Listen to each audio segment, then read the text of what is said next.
बुध सौर मंडल का सबसे छोटा ग्रह है। सौर मंडल में जब ग्रहों की गणना की जाती है तो मरकरी यानी बुध सबसे पहले आता है। उसके बाद कमरश, शुक्र, पृथ्वी और मंगल ग्रह की कक्षाएं आती हैं।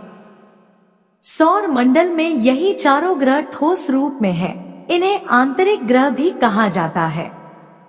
मंगल के बाद आने वाले ग्रहों को बाह्य ग्रह कहा जाता है, जिनमें बृहस्पति, शनि, अरुण और वरुण आते हैं। बाह्य ग्रह गैस रूप में होते हैं। अब बात करते हैं सूर्य के सबसे करीबी और सबसे छोटे ग्रह बुध की। सिर्फ 88 दिनों में सूर्य की परिक्रमा करने वाला बुध बेहद चमकीला ग्रह है। अपने चुंबकीय क्षेत्र के कारण यह बेहद दिलचस्प माना जाता है। अब हासिल जानकारी के मुताबिक बुध में गंधक और लोहा काफी मात्रा में है। दिन में 427 डिग्री सेल्सियस के तापमान वाले इस ग्रह में आखिर गंधक भस्म क्यों नहीं होता है? आमतौर पर ठोस गंधक 115.21 डिग्री सेल्सियस पर गलने लगता है, लेकिन बुध में ऐसा क्यों नहीं होता? आखिर इस ग्रह का चुंबकीय क्षेत्र कैसे बना?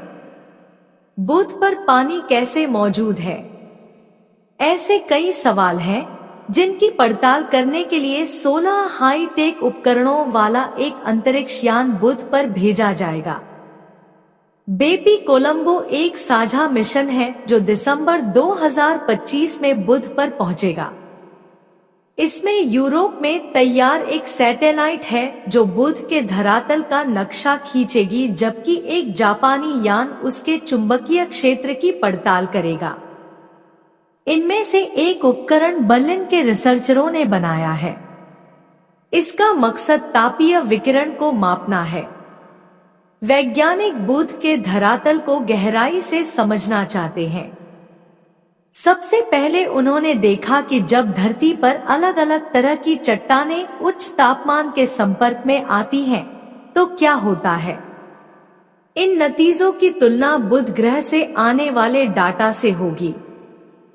अत्यधिक ऊष्मा एक चुनौती है। सौर मंडल के दूसरे ग्रहों की तरह बुध भी आदिकाल में एक विशाल बादल से बना। यह 4.5 अरब साल पुरानी बात है। यह बादल गैस और धूल से बना था और नए नवेले सूरज के इर्द गिर्द घूम रहा था। सबसे पहले तो कुछ पदार्थों के छोटे छोटे टुकड़े यूं ही आपस में जुड़े। करोड़ों वर्षों की अवधि में उनका विस्तार होता गया। जब कई किलोमीटर लंबे धूल के ढेर साथ आते हैं तो वे गर्म होकर एकजुट होने लगते हैं। ब्रह्मांड में बनता भंवर जैसे आकार का यह द्रव्यमान दूसरे पदार्थों को भी अपनी तरफ खींचने लगता है। अंत में गर्म गोल आकार वाले ग्रह सामने आते हैं। सूरज और उसके अत्यधिक विकिरण से कोई ग्रह जितना दूर होगा, वहां बर्फ की संभावना उतनी ज्यादा होगी। फिर बर्फ पानी से बनी हो या फिर मीथेन या दूसरी अस्थिर गैसों से, यहीं पर शनि जैसे विशाल गैस वाले ग्रह बने। लेकिन सूरज के नजदीक ठोस सतह वाले ग्रहों ने आकार लिया, जैसे मंगल, पृथ्वी, शुक्र और बुध। अमेरिकी अंतरिक्ष यान मैसेंजर ने बुध की सतह की पड़ताल की। बुध पर पृथ्वी और मंगल की तुलना में ज्यादा लोहा है। बुध पर गंधक यानी सल्फर और क्लोरीन जैसे तत्व पाकर वैज्ञानिक हैरान हैं। बर्लिन में DLR institute of planetary research के डॉक्टर योएर्गन हेल्बर्ट इस अभियान से जुड़े हैं। वह कहते हैं, ये ऐसे पदार्थ हैं जो इतने ज्यादा तापमान में गायब हो जाने चाहिए थे, जैसे कि गंधक तो होना ही नहीं चाहिए था। लेकिन बुध के धरातल में 4.5% गंधक है। यह बड़ी हैरानी वाली बात है। तो सवाल यह है कि बुध कैसे बना और कहां पर बना?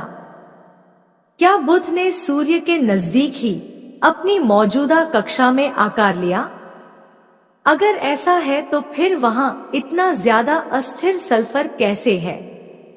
यह सौर मंडल के बनने की थ्योरी से मेल नहीं खाता। क्या बुध का निर्माण पूरी तरह कहीं और हुआ था? सूरज से बहुत दूर किसी ठंडी जगह पर, या फिर गैस वाले विशाल ग्रहों के पास? हो सकता है कि किसी क्षुद्र ग्रह की टक्कर ने इसे कक्षा से निकालकर सूरज के करीब पहुंचा दिया हो। उम्मीद है कि बुध पर भेजे जाने वाले नए मिशन से पता चलेगा कि यह ग्रह कहां और कैसे बना। जिस दुनिया में हम जा नहीं सकते, उससे जुड़े सवालों के जवाब भी मिल सकते हैं। मसलन इस गर्म ग्रह के ध्रुवों पर शोधकर्ताओं को जमे हुए पानी के संकेत मिले हैं। पानी, जो कहीं भी जीवन के लिए पहली जरूरत है। यह पानी गड्ढों में जमा है जो आदिकाल से पड़ रही परछाई में है और बहुत ही ठंडे हैं। यह एक सनसनीखेज खोज थी। यूएन हेल्बर्ट कहते हैं, बुध में अब भी बहुत से रहस्य छिपे हैं। हमारे पास बहुत से विचार हैं कि यह कैसे बना। हमने बहुत से मॉडल बनाए हैं, लेकिन इस वक्त उनमें से कोई काम नहीं कर रहा। दूसरे शब्दों में, हमारे पास कोरी स्लेट है और हम इसे बहुत सारे नए सवालों के जवाब के लिए इस्तेमाल कर सकते हैं।